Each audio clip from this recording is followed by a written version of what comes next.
But as I'm watching this, I'm thinking some people have common sense and some people just don't. They don't. They really, really They don't. And I'm wondering, when you talked to Jeffrey, did you get that sense from him that he was somebody that just, he's a really lovely, sweet, kind person with heart in the right place, but just don't have a whole lot of common sense? Yeah, he's the smartest dumb person you know. And we all know someone like that in our lives who is just like, you love them so much and you just are pulling for them. They have so much potential. But if they see an ant on the floor, they decide to kill it with a sledgehammer. He overdoes things, and it's lovable, it's frustrating, it's aggravating, but I know with Jeff, and I don't know about your family member, they always have, those people are very open-hearted people. Yes, this family member has the biggest heart of anyone you'll ever meet in your entire life. Yeah, why is that? I don't know. I really don't. Are you interviewing me now? Yeah. we flipping the tables? This is how I made the movie, by the way. I honestly don't know. But I really want. So first of all, how did you get in touch with him, and what made you want to make this into a movie and into a narrative feature instead of a documentary? I had made a bunch of very serious movies in my past, and I wanted to kind of make a movie that felt like the movies I loved when I was growing up, a movie that just showed the potential of a movie, because you can sit in a movie theater and anything can happen on that screen. And when I heard the story of Jeffrey Manchester, I thought, this sounds like a movie. And it sounds like kind of a fun movie because this criminal chose to live in a toy store, not like a forest or something, not like the woods. And I thought okay, there's a child at play in this man. And so I asked to talk to him, but he's in a maximum security prison in Raleigh, North Carolina. I got him my phone number. I don't know how I did that, but I got him my phone number, and one day I got a call. And I talked to him for about 15 minutes, and then the prison system cuts you off after 15 minutes. And he called me back, and I answered, and I've had 3 to 4 phone calls with him a week for the past 4.5 years. And he calls me Dr. Derek. I was about to say, you Dr. Derek, huh? You tells became me, his therapist. A little bit, but he tells me his story. I'd ask him questions about why he made the decisions he made. And then I started to talk to the people in his life, and I just kind of became an investigator. But I didn't think it was right to just make a documentary because I love movies and I love actors, and I was thinking about what a great opportunity to make a movie about this larger-than-life character that's so full of contradictions that it could be like the ultimate movie to me. So it turned into the script that I wrote. I didn't know who was going to play him. I met with Channing Tatum. I had always wanted to work with Channing. I had a long 6-hour walk with him in the park one day. I didn't tell him anything about Jeffrey Manchester, but I got a sense from my conversations with him that day in the park that he would be perfect, that he also had this inner child inside of him. But Channing is a little bit like Peter Pan in a way. And I went back and rewrote the script, not with Jeff's voice, but with Channing's voice, and I gave Channing the script, and he said yes, and the rest is our kind of wild and crazy roller coaster of a movie. Well, Dr. Derek. Yes. That's my time, but thank you. And I'm calling you Dr. Derek because you flipped the script on me, so I can see why Jeffrey was calling you 3-4 times a week, because you just got that kind of vibe. Yeah. Thank you, Derek. Thank you so much. This story that revolves around Jeffrey Manchester, he feels like the smartest dumb person you've ever met, like somebody that just has no common sense. Do you think that a person like that just is so big-hearted that they would do anything for the people that they love, regardless of the consequences?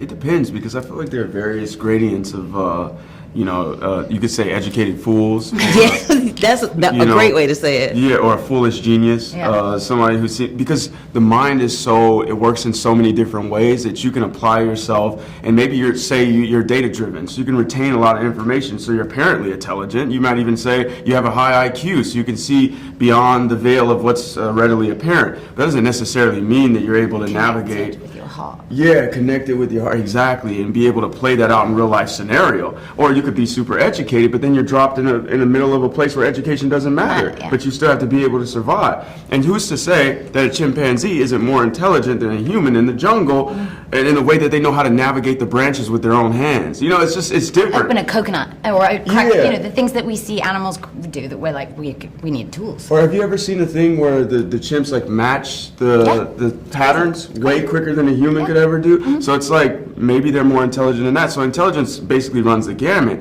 But the people that I tend to be most attracted to are those brilliant idiots because they have both sides. You can be super smart, but then you have so much to learn. I think anyone who does know anything knows they don't know anything. Yes. You're kind of a savant because you broke that down within an inch of his life. Yeah. Which you always do. Just like talking. Listen, no, you broke it all the way down. Do you have a difference of opinion about?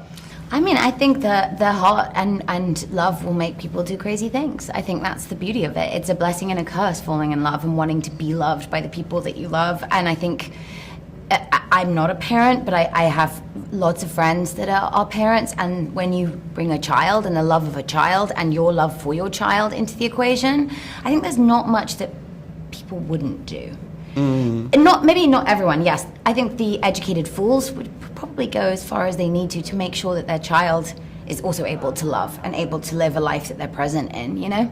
And on a whole nother note, can you ever look at another Toys R Us sign again without thinking about this situation? Because I'm streaker? like, you know what I mean? A streaker Right. in Toys R Us, or even the fact that that company went bankrupt. They had some issues, and there aren't as many of them all over the country. And I'm like, did Jeffrey Manchester have something to do with that? did he ruin their IP? I'm just saying. Knocking sure. down capitalist society, like Right. quietly doing One that roof in the at a back. time. Totally, one rooftop at a time.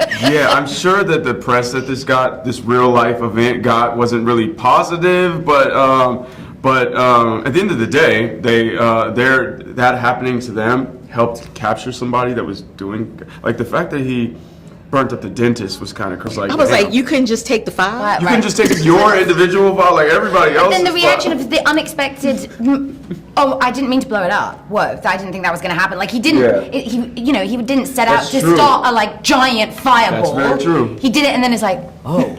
But that goes to, like, the fact that he's a brilliant idiot. That's exactly right. What do you think was going to happen? Truly. The one moment that I found him frightening was when he hit the security guard at the end. Oh, yeah. You saw a moment of, like, that hit was a little too hard, because it was with the pistol, right? It was with the gun. Yeah. And you were like, It looked okay. like it hurt. That was scary. That was a... But that brings us back to where we started. Yes. You know, people that are brilliant idiots do really dumb stuff, but for all the right reasons, Yeah. because their heart is in the right That's place. right, yeah. And I think that's the other thing that you take away from the movie, that if you do lead with your heart, you're going to leave a positive thing behind with people you interact with. Even if you're doing things that are questionable, it's like if you actually are somebody that truly leads with your heart, you're not setting out to actually like hurt people's feelings or try and make their life more difficult. Doesn't mean you don't, but it means that people will probably feel good being around you. Yeah. people are really great inherently at heart. They are. Yeah. You know, it's circumstances that make things shift and change. Yeah, Yeah, it 'cause- goes back to the no judgment. Like, you shouldn't judge a book by its cover. You shouldn't judge an experience until you've really tried to understand it. Yeah. And then still judgment, not fair. You should just try and learn from it, right? Yeah, because, you know, I do have kids, and I saw when my baby was being born and I looked out into a sea of other babies that were born at the same time, when you're in that sort of liminal space of waiting to see what the doctors are doing, and you're seeing the new generation in front of you, this room Future. full of babies. I can't imagine looking at any of them and judging. It's like they're all starting at zero, and it's all about what we pour into them that determines who they become. Yeah. Okay, both of y'all are so deep, and this is what makes y'all amazingly, brilliantly gifted actors whose performances I enjoy every time I see either one of you on the screen. But you know this, I talk to you all the time. But yeah, y'all are the bomb. Thank you for you. giving me your time today. I appreciate you. Oh my goodness, pleasure. Yeah, absolutely. All right. Hold up. Wait a minute.